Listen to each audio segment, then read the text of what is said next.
What's up with you guys? This is Bonibon Chavez again, and we're back with another video. And today I will be doing an unboxing and a review about a product which is called a tempered glass.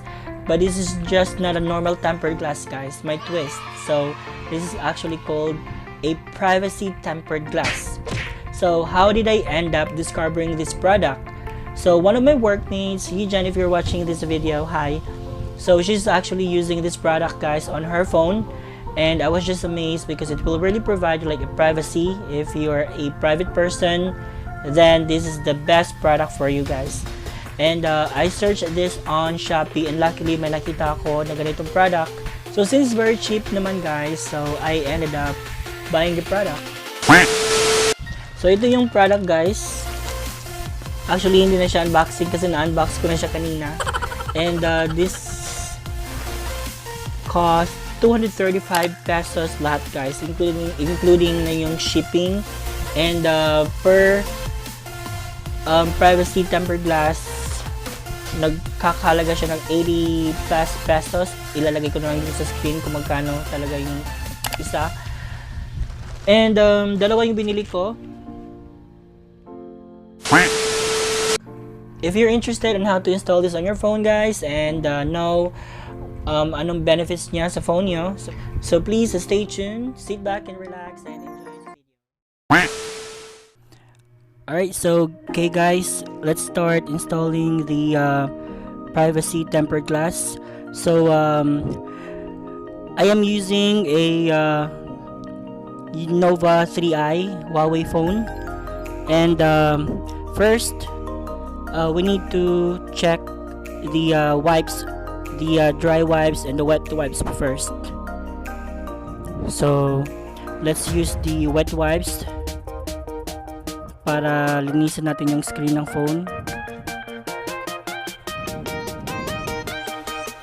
So yung wet wipes muna, tapos yung dry wipes.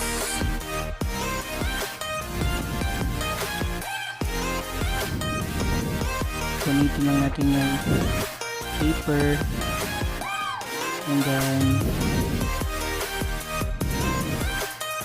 punasan lang natin yung screen ng phone. Make sure lang, guys, na walang fingerprints and malinis na malinis yung phone.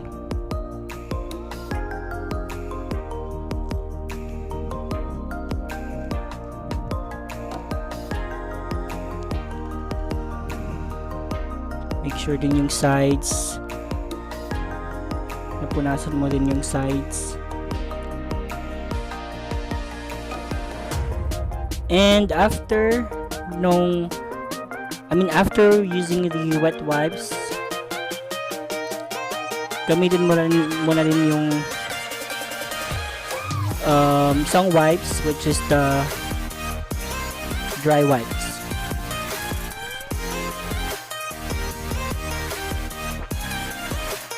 So same pattern, make sure lang na walang fingerprints, and from side to side and from angle to angle din yung pagpunas mo.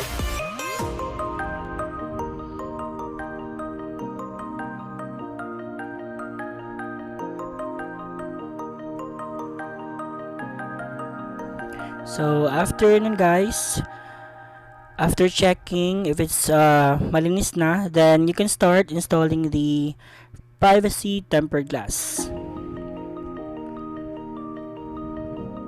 So first, check yung side kung saan yung ididikit sa screen ng phone mo, and then make sure to measure muna para ma-sure natin na nasa tamang shape and tamang angle yung pagdikit. So first, tanggalin muna yung sticker.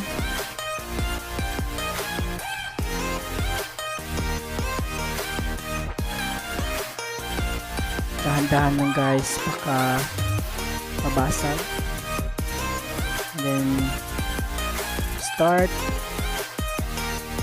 installing it on your phone screen.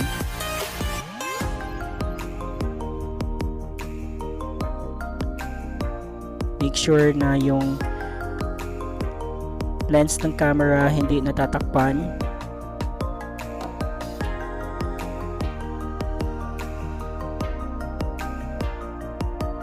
And dahan-dahan lang guys para make sure natin na sakto talaga yung angle niya. And start pressing yung sa gitna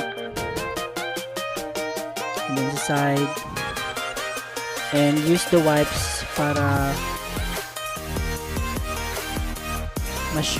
para sure talaga nadidikit yung tempered glass.